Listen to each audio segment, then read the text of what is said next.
First, an encouraging development in diagnosing Parkinson's disease. Getting a diagnosis can be tricky because there's no single definitive test to confirm it. But now there's a new clue to solving that puzzle that is Parkinson's. It's a high-tech brain scan now available by prescription that can give doctors some clarity and patients peace of mind. You're going to probably want to slide back towards me a little bit. Jean Hamelman's mind may be racing, but she needs to keep her body very still. You ready? Real still, don't move. We're starting the camera now. She's in Tampa General Hospital's nuclear medicine department, undergoing a newly available test called a DAT scan. You can't really think about being still, or then you'll want to move for sure. The DAT scan will confirm whether Jean has Parkinson's disease. It's a major development in diagnosing Parkinson's because up till now there's been no test.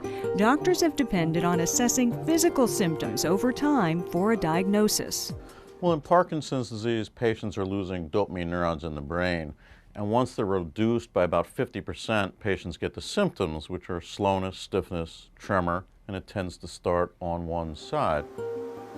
The DAT scan allows us to evaluate the dopamine system in the brain, how many dopamine neurons are still there. This wasn't originally what Jean had in mind. Her mother has Parkinson's disease, and when she heard about a new study to help learn more about the progression of the disease, she wanted to help. She thought as part of the control group, those who do not have Parkinson's. But over the months, she began to notice a tremor. And in the beginning I thought, oh, well, I just had too much coffee. My left hand, my pointer finger, will tremor at rest. And I mostly noticed it in the beginning when I was working on my computer. And so if I would leave my hands, just kind of with your fingers elevated a little bit, it would tremor. And I thought, well, that's just kind of weird. Count backwards from 20 by twos. 20, 18, 16. Jean underwent a physical exam and was showing the early signs of the disease. But is it actually Parkinson's? If you're a diabetic, I can do blood tests on you and tell you your sugars are running high, they've been running high, you're a diabetic. We've never had that luxury with Parkinson's. So we have to wait until the disease is advanced enough that we're confident you have the disease. I want to know. I want to know. It's worse not knowing. With the DAT scan, Jean will know for sure. Hours earlier, she was injected with a compound that's attracted to the cells in the brain that produce dopamine. A dip in dopamine levels would confirm her diagnosis.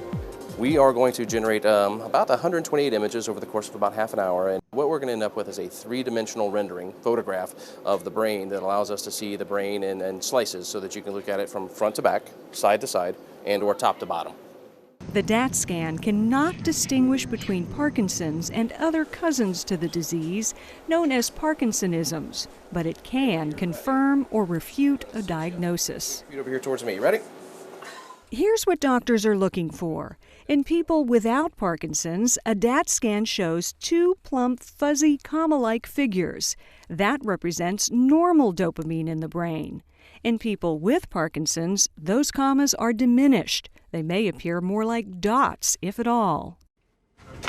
When Dr. Robert Hauser reviews Jean's DAT scan, the news is very, very good.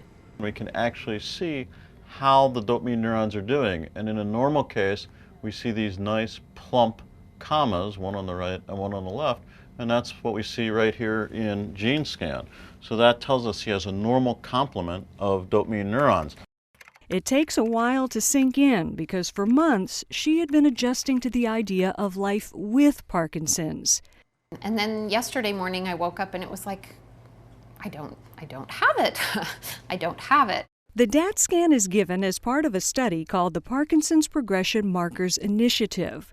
Researchers are looking to identify biomarkers of the disease progression so they can develop better ways to treat it. So this isn't a study to test a new medication, it's a study to see can we develop a biomarker that really reflects the disease process. If we can look at these numbers over time and see how they change as the disease progresses and see how they change specific to that illness, It's going to make it much easier for us to track what treatments are doing for Parkinson's, to confirm diagnoses earlier, and to really give us another tool in the arsenal to fight Parkinson's. I mean, I just think it's such an important study. In this major study, the DAT scan will help provide answers, just as it has for Jean. It's definitely a relief and a weight lifted off.